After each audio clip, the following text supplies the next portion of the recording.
Welcome to a new episode of Delphine Circle, where we uncover the mind, body, and spirit of success. Subscribe now for free to receive updates on the latest interviews. Then, sit back, relax, and tune in. Simona Fusco, welcome to the Circle. Thank you for having me, Delphine. So happy to have you. Founder and president of Perfect 12 Matchmaking, or Introductions, the premier matchmaking service based at Beverly Hills. I have so many questions to ask you. I can't even tell you. I love what you do, and I'm sure everybody probably has a ton of questions to ask you because what you do is so unique. But before we launch into that, I've got to read some of your credentials because, oh my gosh, they are many. You're a sought-after expert on relationships and dating, and you've appeared on numerous TV and news shows, including The Dr. Phil Show, CNN, CBS, Fox News, KCAL 9, ABC. Forbes magazine says that you are the benchmark to elite dating, and Modern Luxury has named you an icon of Beverly Hills. Los Angeles Mayor Eric Garcetti awarded you the Global Excellence Award for Women's Entrepreneurship. And if all of that wasn't enough, you were named Woman of the Year by GQ magazine. People love what you do. I guess so. Yeah. Must be doing something right. You're doing something right. Over a decade in the business, please share with us, what exactly does a personal matchmaker do? Well, I can't speak for other matchmakers. I can only speak for Perfect 12. So what we do is we custom tailor memberships to our clients based on their specifications. So we match them with people that are in our database, that have been hand-picked in our database, but we also recruit for them. So we don't just rely on our database, we also recruit anywhere in the world. Wow. Okay, so usually male clients are your majority of your guys seeking matchmaking. Is that true? The majority of my paying clients are male, Okay. yes. But we have men and women seeking out a matchmaking service for their own reasons.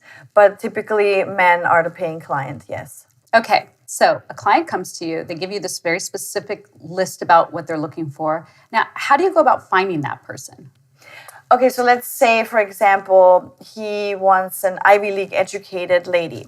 Let's say in her late 20s, early 30s. But he only wants somebody that went to Yale. Right? Not Harvard, Yale. So we have many girls that have gone to Harvard and some to Yale, but maybe the one that is in a relationship right now.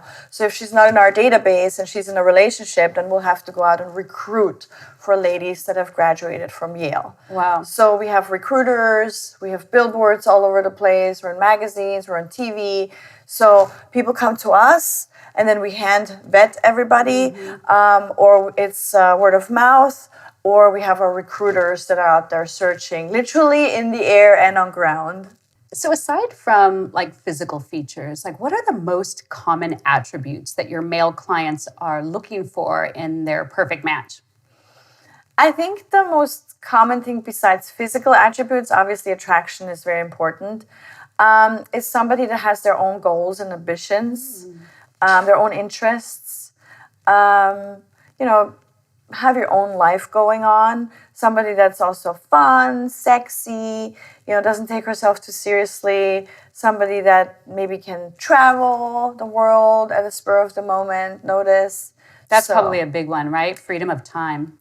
That is a big one because most of my clients are at a place in life where they are highly accomplished in their careers and they don't need to go to work. They don't have a 9 to 5.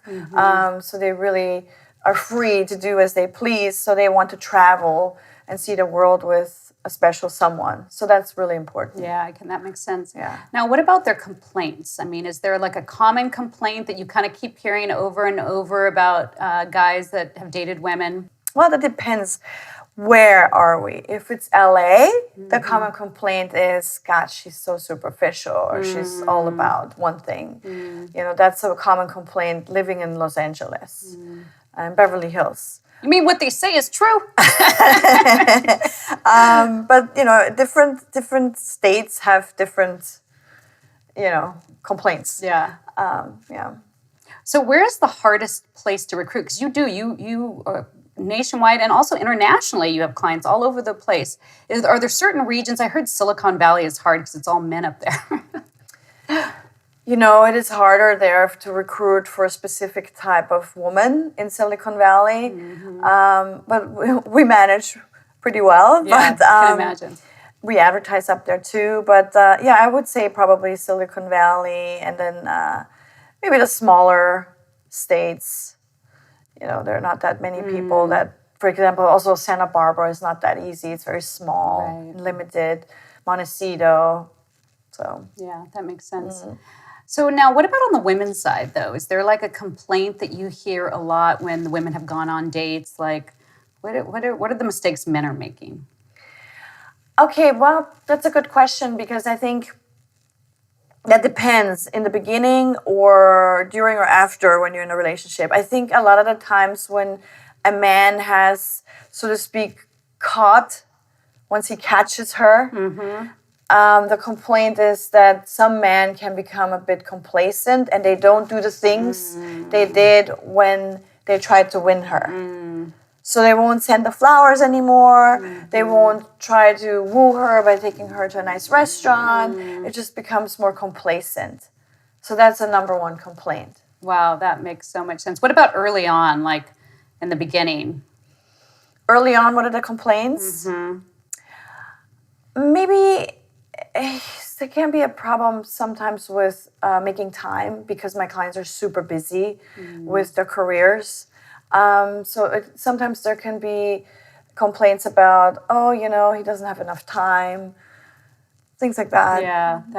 Well, for the high-profile clients that you service, I would imagine that's probably very common. That's a pretty common thing. I mean, they're super accomplished and successful, and they're really busy. So that's something that you have to understand when you date that kind of high-caliber man. So who do you think is easier to please in a relationship, men or women? Hands down, men. Really? Oh, yeah. I mean, look, I have some really selective men, as you've heard earlier, but in the end, it's usually men that are easier to please. Women are just a lot more critical. And women are the ones that come to me with a checklist of everything that has to check. And that's not a good thing to have. You need to be a bit more open-minded and flexible. Yeah. Well, it's funny because I think I'm single, and people always ask me all the time, like, well, what are you looking for in a man? And I'm like, I'm looking to fall in love. Like, that's great. I could always have a checklist. There's always things that we want, but to me, it's like, first we got to start with falling in love, and then we can start thinking about are the other things are compatible. Because if you don't have that feeling or that chemistry, then to me, it's just like it's not going to make it. So I totally agree, and that's refreshing to hear. Yeah. I wish more women would feel that way and not have that laundry list of everything. And some things are just so silly, really, because, as you get to know a person, you kind of mesh, you mold together. So even in the beginning, unless it's something really critical, obviously, but little things like, he doesn't play tennis. Well, maybe eventually he'll want to go play tennis with you. For example, in my relationship, he didn't play tennis, but then as he kept seeing me go tennis and have so much fun, and I'm staying healthy and I'm in shape and I'm meeting great people at the country club, he's like, I want to be part of this. So had I had this checklist of, he doesn't play tennis, he's out, I would have missed out on a great guy. So it's so true. And that jaded, like, because we all have the girlfriends, right? That they're just like so jaded. They're just constantly complaining about men. It's like, that is so palpable. You can feel it. You can smell it. Guys, like, run from that. So I think once you get to that part where you're jaded, it's like the kiss of death for finding a man. Oh, that's really true. And that goes for both men and women. I mean, there are some men that they've been married and maybe the wife cheated on him with... God, I've heard some crazy stories. It's just incredible. But you can't do that to yourself. You have to stay open-minded because not everybody is going to hurt you, There's so many people out there, so many opportunities. So you have to keep an open heart. If you start becoming cold and then you're closed off to the world, it's a very negative mindset. So I know it's hard to overcome something like that, and maybe you need to work on yourself and take your time, and then start dating when you're ready again, and not when you have this negative mindset. Oh, she cheated. All women are cheaters. That's not going to make for a good outcome. No. Yeah, I think that whole concept of just like letting stuff go. Yeah. It's good for the person and it's good for attracting people. If you're still holding on to all the baggage from the past, that is not going to work out well, absolutely. Right? Mm-hmm. Yeah. Now, I know privacy is super important to you because your clients require that, but I was on your website and I noticed that Cheryl Teagues, supermodel Cheryl Teagues, wrote a testimonial about your service. Do you work with a lot of celebrity clients? Yeah, we do work with a lot of celebrity clients and Fortune 100s because of the fact that, they run publicly traded companies and they're obviously movie stars and they can't go on a dating site and put their pictures up there for the world to see. They're not hanging out in bars and... Right, they can't go to the bar because they would be bombarded and, it's hard for them to know who has the right intentions for them. So that's why they hire a service, a reputable matchmaking service, hopefully. Yeah, absolutely.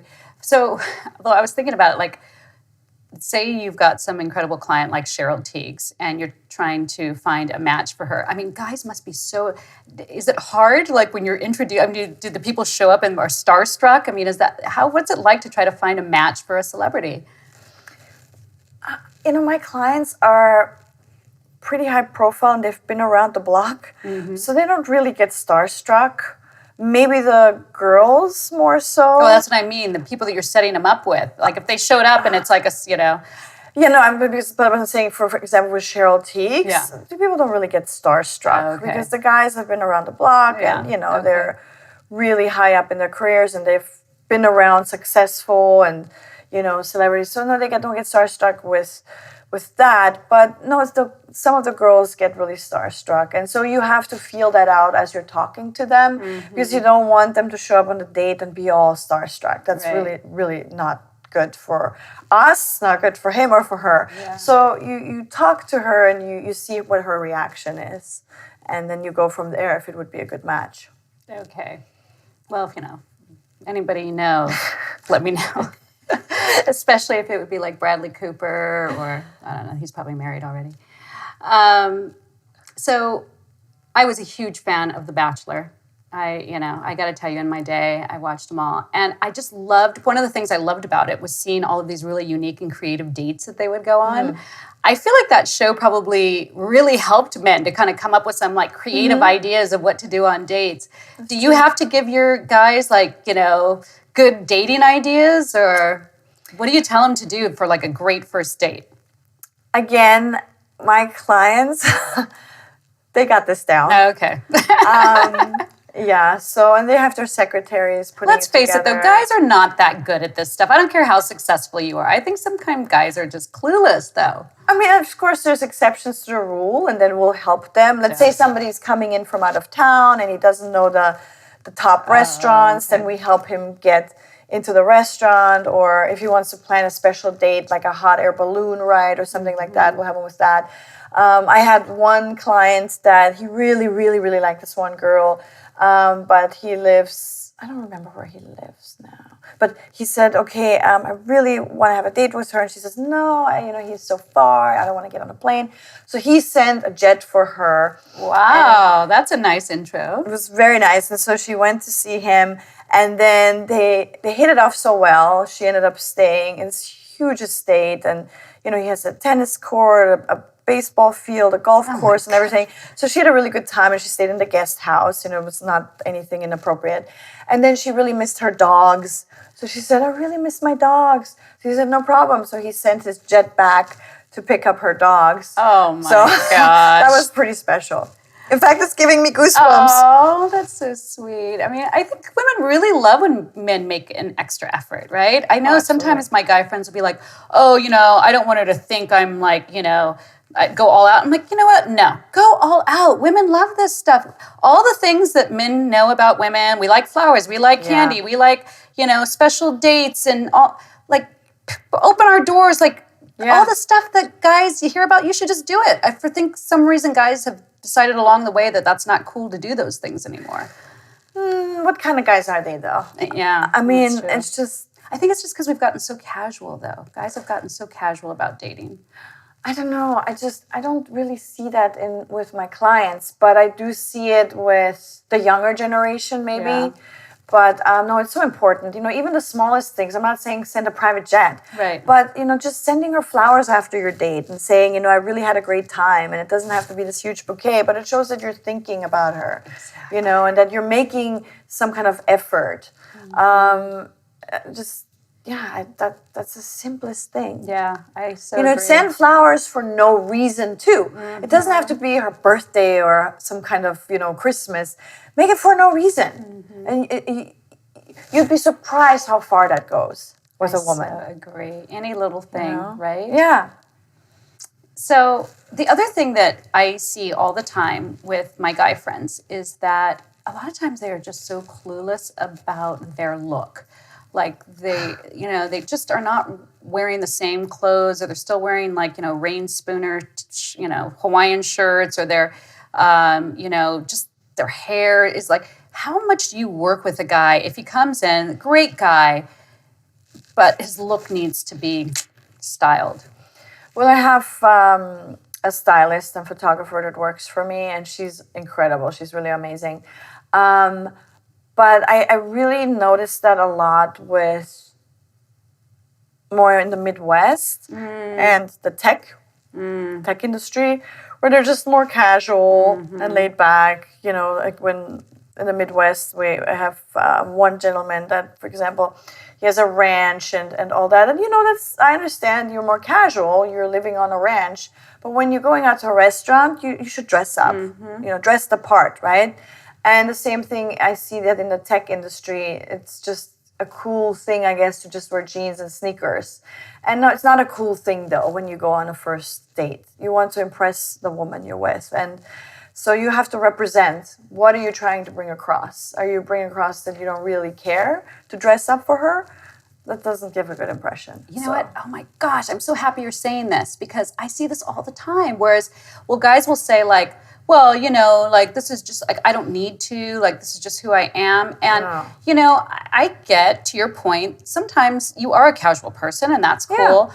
But there's always a time and place for everything, right? If you're gonna, it's nice for a man to show that he cares enough about a woman to put on a sport coat, or to wear a pair of slacks instead of a pair of jeans, or right? Well, it goes both ways. I mean, you want your woman to look beautiful and have her hair done and her makeup and smell good, and wear the high heels and be sexy. Well, same goes for you, right? Exactly. I mean, don't wear heels, but wear a nice jacket. I don't want her showing up in sweats. Yeah. So I actually have a theory about this. I think what happened is when boys are young, and of course I've got 2 sons, so I probably did this to them too. When you're young and you have to get dressed up to go to grandma's or go to church or go to an event, and then it's don't get dirty, and then you're constantly being yelled at oh, stop that, don't, and so guys get this negative impression about dressing up. Because I dated this one guy, he had the outfit for everything, the motorcycle, the hunting, everything. He was always perfectly outfitted. And then we went to a fancy, he's oh, I'm not going to put on a tuxedo. I'm why? Why not? I think that men need to wrap their heads around that there's an outfit for everything, and, update that there's an attire for it. And you just have it in your wardrobe and be okay with that. I agree. And I think it's funny because I'm European, so I feel like the men that I've dated, because I always dress up, because it's just a European thing, and how I was raised, I always dress up. Because it's also giving respect to the person you're seeing, and respecting who you are as a person and what you're doing. Just like a job interview, you're going to respect, who you're interviewing with, and you want to make an impression. It's the same thing with a date. So I've just always noticed that with the men I date, because of my European background, because I demand, because of the way I dress, then they're okay, you know what? I think I need to dress up with her. You know what I mean? Yeah. So it's also a lot of what do you demand without saying it as a woman. If you respect yourself and you look the part, then the guy's going to say, okay, you know what? Maybe I need to match that. So true. Yeah, that's a good point. we have to be what it is that we want to Exactly. attract. That's I love that saying. And it's so true. It is so true. So how do most of your clients find you? I mean, I know that you've got incredible billboards. Is it referral, internet? How do people find you? So the way clients find me, yes, billboards, magazines, or TV shows that they see me on. For example, right now I'm shooting this German-Austrian TV show, and I've been shooting that since 2005, so I get a lot of clients from Europe as well because of that TV show. A lot of it is also word of mouth. Those are the best referrals. And my recruiters. Yeah. So we're pretty inundated. We turn a lot of people away because they're not a perfect 12 in my book. Yeah. Well, and as I understand it, you might have a little special offer if there's a gentleman watching today that is interested in maybe working with you. If they mention that they've seen you on Delphine Circle, you have a little special offer for them, huh? Yeah, so normally the consultation fee is $1,000, but because of you and because I'm on your amazing show. Because we have a great circle. The Delphine Circle, yes, I will waive that fee for a Awesome. consultation. Yay. Okay, boys, you heard that? Mention Delphine Circle and you're in. So one of the things that I came from a family of divorce lawyers, and one of the things you hear all the time is that divorce lawyers never want to get married because they've seen bad divorces. Is that true with matchmakers? Are you like extra in love, or are you more? How does that affect you? What is your opinion now after being in the business? Actually, it's made me appreciate a great relationship even more so, because I hear some of the stories that people have been through, and people really, really, I mean, the reason in life is to love and be loved. And that is so true, because why else are you doing everything you're doing? Yeah. And so it's really just reiterated that for me, and it just makes me appreciate the man that I'm with. Well, as I understand it, you're recently engaged. Yes, I am. Look at the ring, look at the ring. It's amazing. And I've met Ted. What a sweetheart he is. So He's a good guy. you are like a walking billboard for love and finding the right person, and how beautiful it is to have that mate in your life. Yeah, it's so important to share life with someone special and that has your back and you have their back and they're your best friend and your partner. That is priceless. So you can't put a price on that. No. And you look so happy. So I'm so happy for you. Thank you. So I also have spoken with Laura in your office. And this is what Laura has to say about you. Oh, wow. Okay. Simona is very good at helping clients to see the importance of putting love first and making it a priority. She haggles, but in a sexy way. She's my mentor, a beautiful boss babe, and I'm grateful every day to be on this journey with her. Oh my gosh, that's going to make me cry. That's so sweet. She's a sweetie pie, and she loves you. And it's so true. I mean, making love a priority, because a lot of people say, oh, I want to find the one. I want to be in a relationship. But a relationship takes a lot of effort, right? You've got to align your life to make it a priority. Yeah, absolutely. It has to be a priority, and you really have to work on it. Yeah. You know, I mean, sure, the basics come into place, but then to keep it going, you have to work on it. Yeah. And you have to be also selfless, not selfish. You know, so that's really important. That's a big one. Yeah, for sure. So I can imagine with the, high caliber clients that you have and working with people in such a very personal way as their love life, it's probably really important that you have like a rock solid, dependable team behind you, right? So tell me a little bit about the team that you work with. Well, Laura, she's the head matchmaker and vice president of Perfect 12. She's really incredible. This is her calling. She's so passionate about love. She's been married now, I think, 20 years. Oh my gosh. And they've known each other for 30. So, and they have 2 beautiful children. And she's just as in love with him as the first day she met him. It's really beautiful to see. And yeah, she's just that's what's so great about it, because she walks the walk and she talks the talk. She lives and breathes love. And it's just, she was made for this. She's so really awesome. an incredible matchmaker. I love that. I love that. Yeah. Well, as I understand it, matchmaking and you go way back.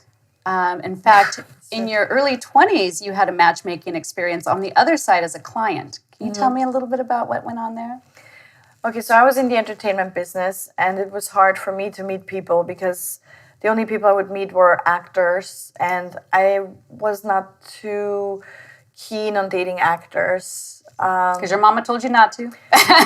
Mama told me not to. Musicians and actors, she always said, beware, they will break your heart. It was hard for me because I couldn't go online because people would say, oh, I've seen you in this movie. Is this really you? Or are you, is this a fake profile? Or I would be bombarded with all these profiles. It's impossible to go through all these profiles and weed out who's real and who's not real. So, and what their intentions are. So it was just, it's funny because people would say, oh my gosh, really, you had trouble meeting men?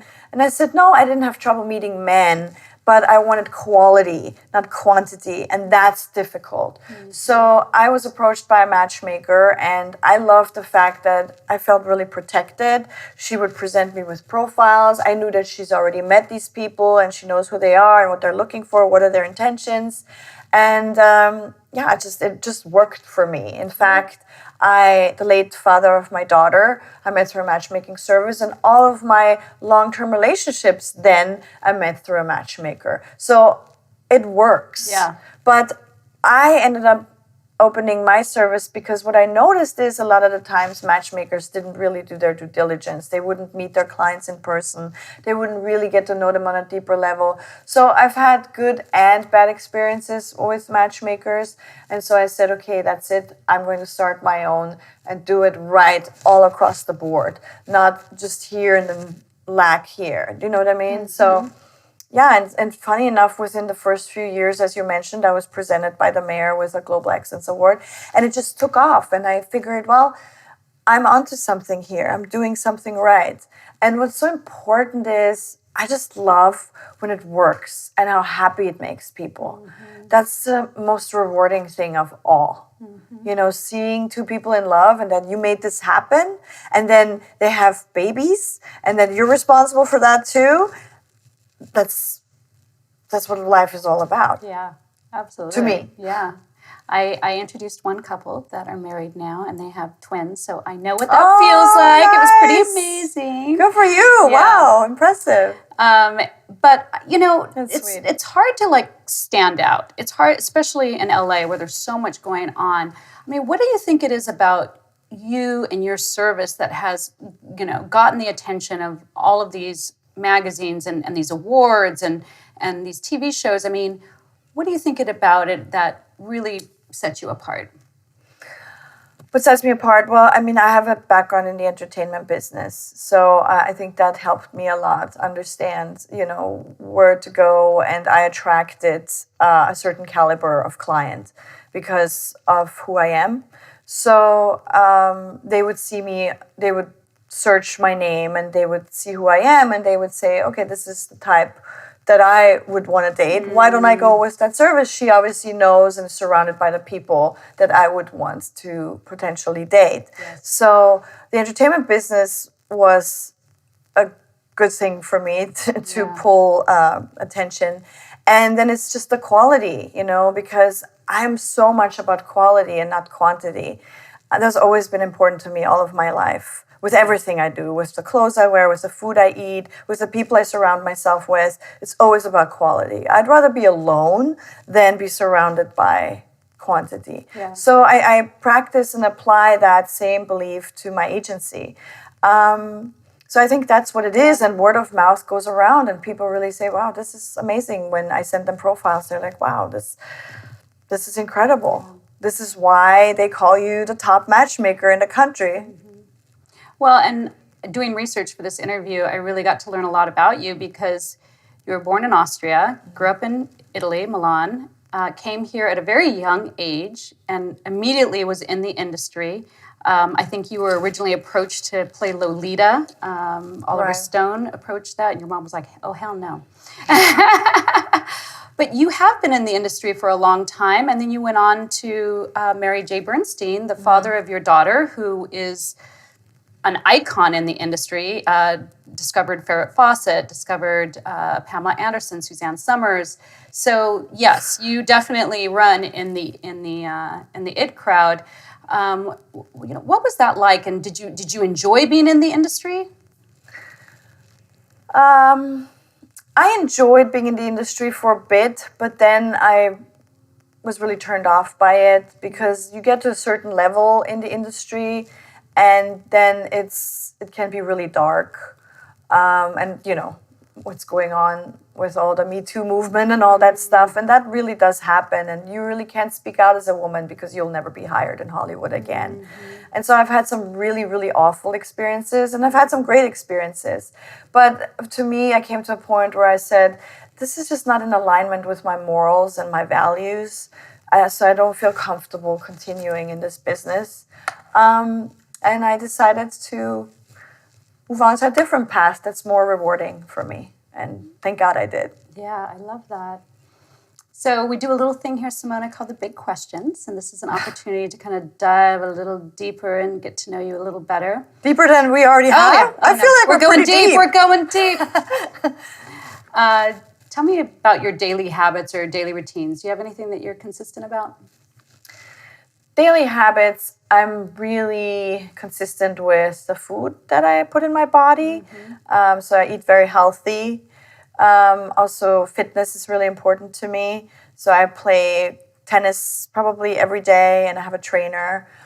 So those things are really important. I also make sure to spend some time with my daughter and my dog, with my loved ones, because it gives me positive and good energy to be surrounded by the people I love.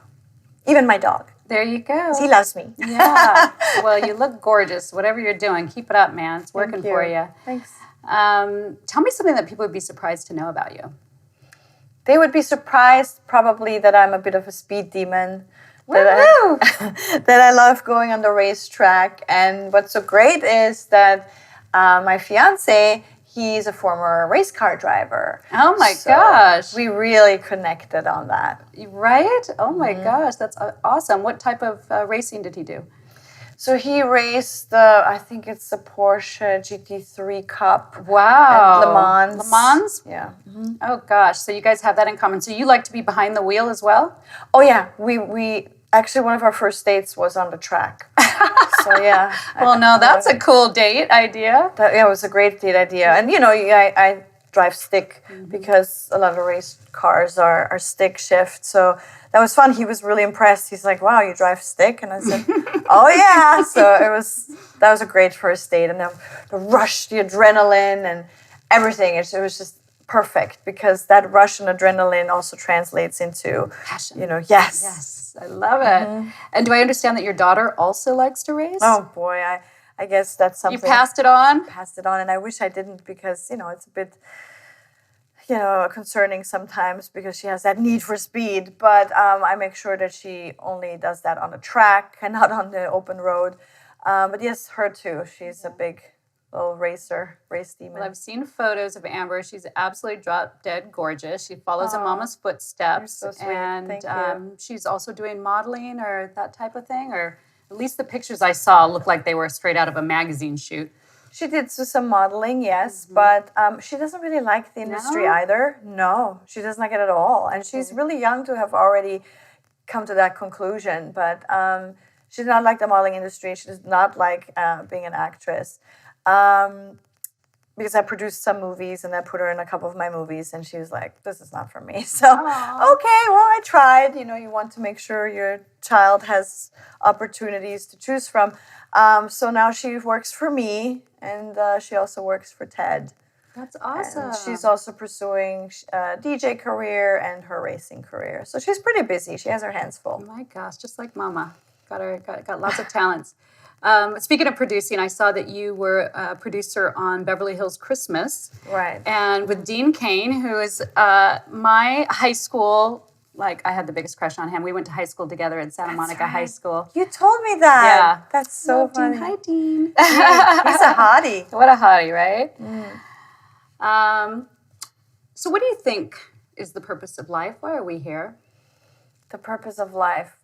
Well, I can't really speak for other people's purpose because I think everybody has their own purpose and it's important to find that purpose.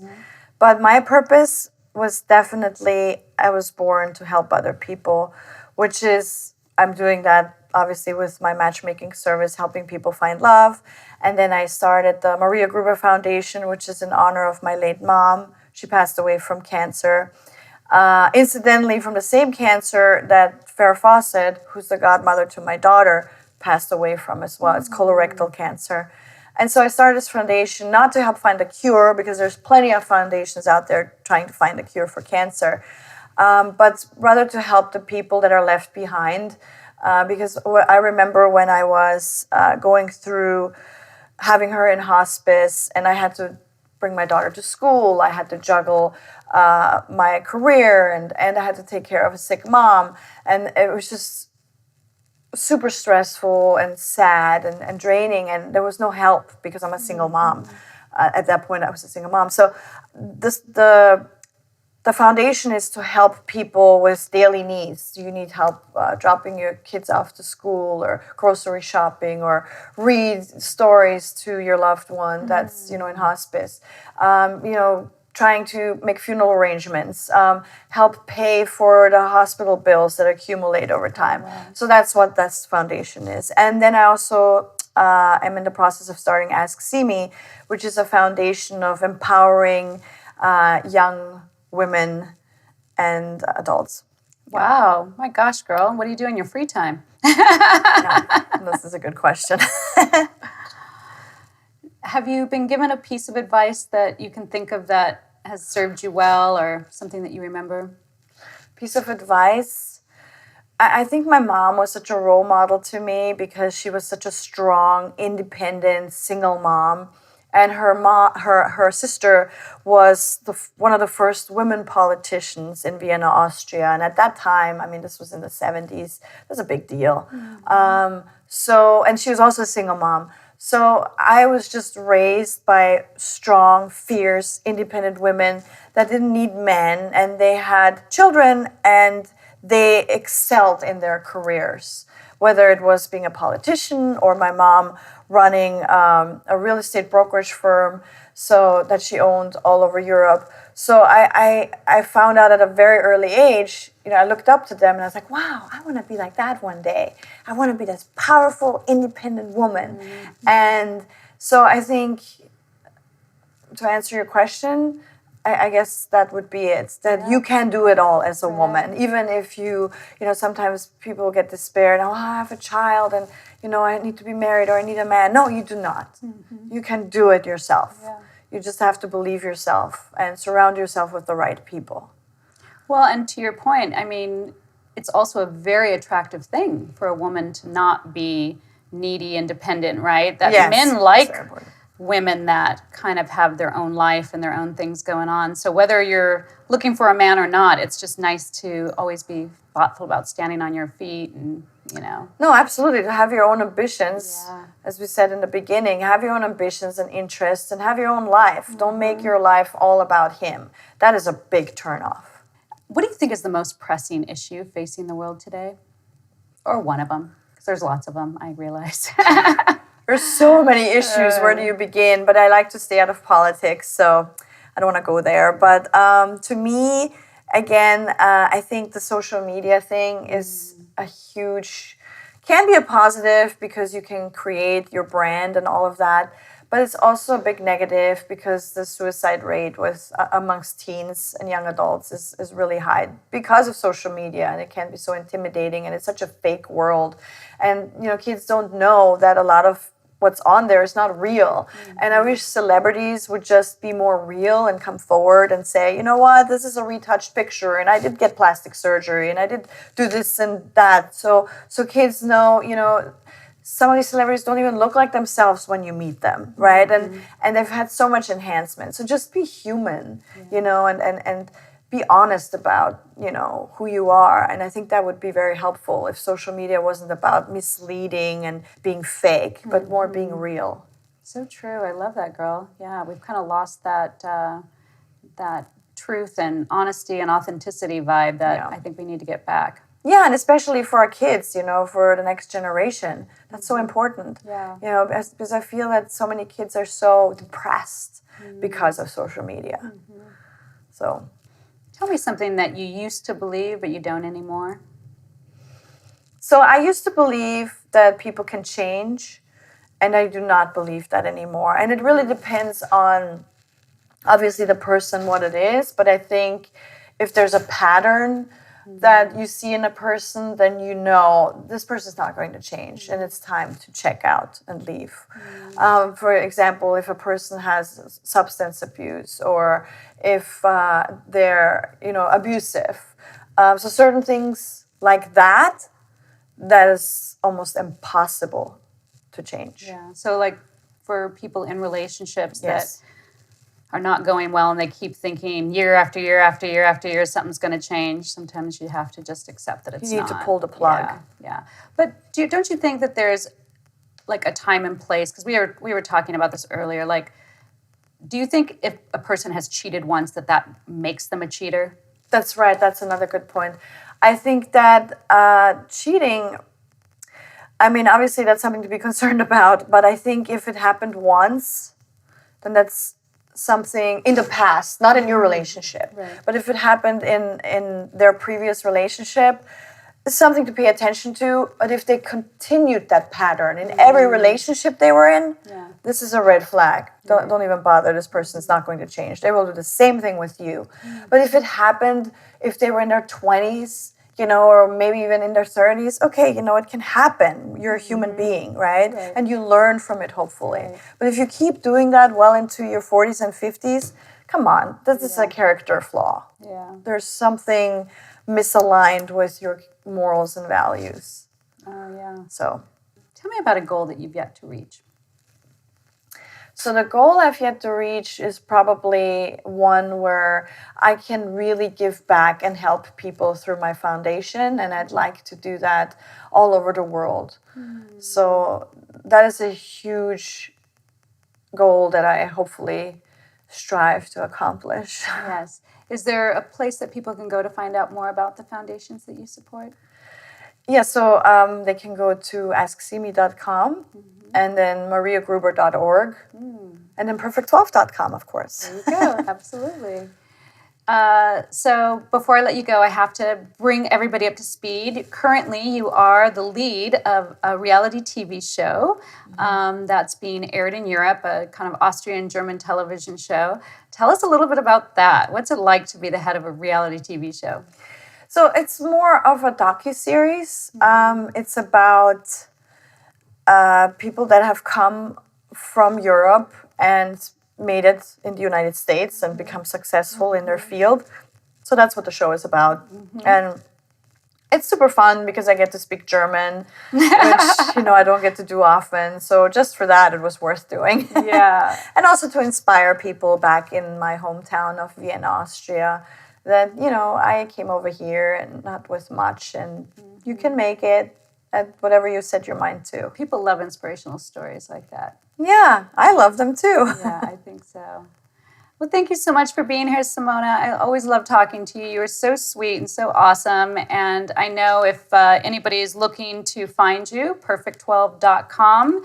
And don't forget to mention Delphine Circle. Thank you. Thank you. Yay. Thank you for tuning in to this episode of Delphine Circle. Don't forget to subscribe. It's free and it will help us keep these incredible interviews coming your way. Here are 2 other episodes you may enjoy. I'm Delphine. Welcome to my circle.